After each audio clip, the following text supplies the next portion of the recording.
Jadi masa askar-askar tu tengah check kan apa yang ada, memang time tu diorang terkejut gila tau. Sebab diorang bukannya jumpa manusia, tapi diorang telah pun terjumpa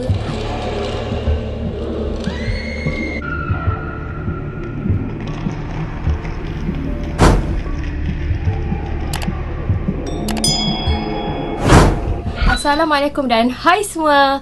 Okey korang, so hari ni lagi sekali Fira akan ceritakan tentang kisah legenda penemuan ular gergasi dekat Malaysia ni tau. Macam sebelum ni ada kisah legenda ular gergasi dekat Langkawi kan. So kali ni ada cerita berkenaan dengan kisah ular gergasi dekat negeri Perak korang.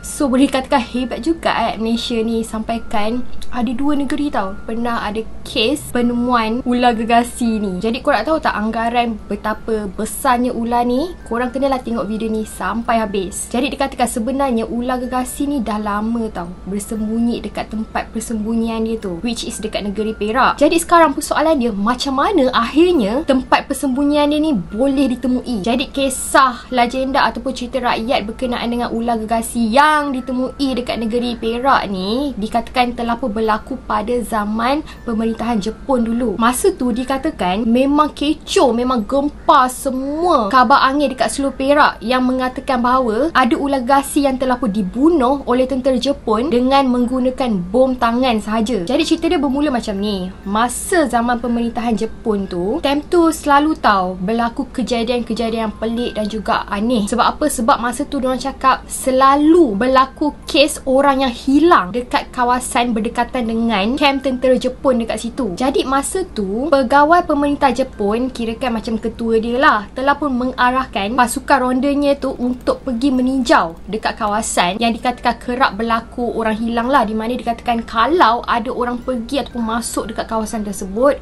biasanya orang-orang ni tak akan pulang tau. Jadi kawasan tersebut dikatakan dekat dalam hutan yang tebal dan berbukit, tapi kawasan tu dekat dengan kem tentera Jepun tu lah. Jadi lepas tu pergilah pasukan peronda ni ke dalam hutan tersebut untuk meninjau dan juga melihatlah kawasan kat situ apa yang ada, apa yang berlaku sebenarnya. Sampaikan ramai orang kalau masuk dekat kawasan tersebut memang takkan berjaya pulang. Dan dipendekkan cerita, setelah seminggu berlalu, pasukan peninjau tersebut dikatakan masih lagi tak pulang-pulang untuk menghantar laporan dekat ketua dia tau. Jadi time ni lah pegawai pemerintah Jepun tu dah syak sesuatu yang pelik, di mana dia syak mungkin ada terjadi perkara yang malang terhadap anak-anak buah dia ni. Jadi lepas tu pegawai tentera Jepun ni dah hantar lagi ramai anak buahnya, di mana time tu dia telah hantar dalam lebih kurang 50 orang tentera untuk pergi masuk dekat kawasan tersebut dan mencari tentera-tentera yang tak berjaya pulang tu lah. Tetapi lagi sekali, malang sekali, 50 orang tentera tersebut tu pun tak berjaya pulang ke kem mereka tau selepas seminggu berlalu. Jadi pada masa ni pegawai pemerintah tentera Jepun ni memang terus yakin dengan teori ataupun anggapan dia tu tau, bahawa confirm anak-anak buah dia ni telah pun menimpa musibah. Jadi masa tu pegawai ni telah pun syak bahawa sebenarnya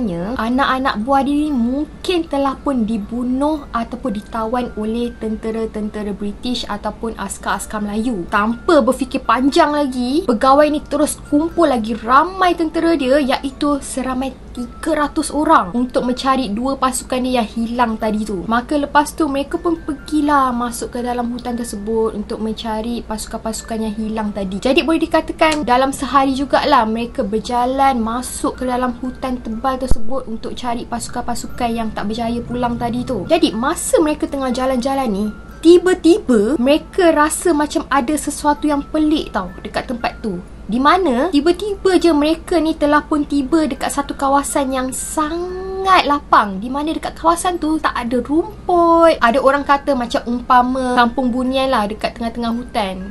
So Fira tak tahulah kampung bunian macam mana kan, mungkin macam tu lah kot, ni orang yang kata. Jadi tadi kan macam diorang tengah jalan dekat semak-semak samun kan, tiba-tiba je sampai dekat satu kawasan lapang. tak ada rumput. Memanglah buat diorang pelik. Lepas tu dekat situ juga ada dikatakan tumbuh tau pokok-pokok yang cantik dan juga tersusun lah, tak macam tempat-tempat hutan yang lain. Jadi masa mereka sedang meninjau dekat kawasan yang pelik tu, tiba-tiba anak mata pegawai pemerintah Jepun tu tertarik dengan keadaan pokok-pokok dan juga saiz lubang yang besar yang terdapat dekat kaki bukit di situ tau. Jadi apa yang menariknya adalah apabila mereka lihat pokok-pokok yang ada dekat sekeliling kaki bukit tersebut, mereka mengatakan bahawa keadaan pokok tersebut macam ibarat melentur tau ke arah lubang dekat kaki bukit tersebut. Jadi time ni lah pegawai pemerintah Jepun tu terus anggap bahawa oh, ni mungkin ada askar Melayu ni yang sedang menyorok di dalam lubang tersebut. Jadi time tu tanpa berfikir panjang lagi, pegawai ni terus mengarahkan untuk baling bom tangan ke dalam lubang tersebut. Jadi time tu memang pum, letupan demi letupan telah pun berlaku tau. Dan yang menariknya, bila bom tu meletup, mereka ada kedengaran macam satu bunyi pelik, macam satu bunyi dengusan kuat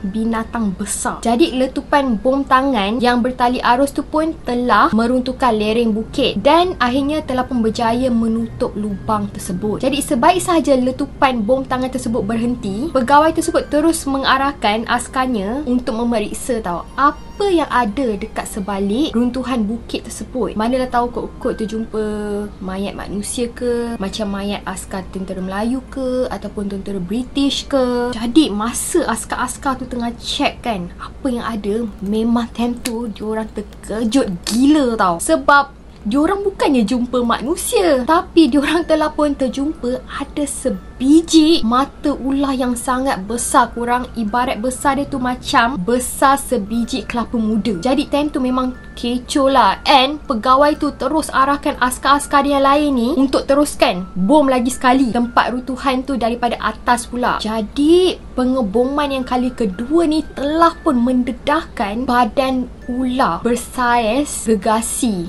iaitu sangat-sangat besar lah, dengan dikatakan pukul lilitnya sebesar kawah. Dan masa tu dikatakan kepala ular ni habis dah hancur akibat terkena bom tangan daripada tentera Jepun tadi. Jadi masa tu lah akhirnya, macam tadi Fira cakap kan, keadaan pokok tu yang macam melentur kan, time tu lah diorang dapat find out bahawa terdapat tumbuhan yang telah pun tumbuh tau di atas badan ular yang bersaiz gergasi tadi. Dan hal ini telah membuktikan bahawa sebenarnya ular tu memang dah sangat-sangat lama tinggal dekat dalam lubang tersebut, sampaikan badan dia pun telah pun ditumbuhi dengan tumbuh-tumbuhan. Jadi setelah runtuhan itu dialihkan, akhirnya mereka telah pun jumpa berpuluh-puluh senapang askar-askar yang tadi Fira cakap yang tak berjaya pulang tu lah, di mana mereka percaya bahawa kemungkinan askar-askar ini telah pun dimakan oleh ular gergasi tersebut. Dan selepas settle semuanya, mereka akhirnya timbus balik lubang besar tu dan meneruskan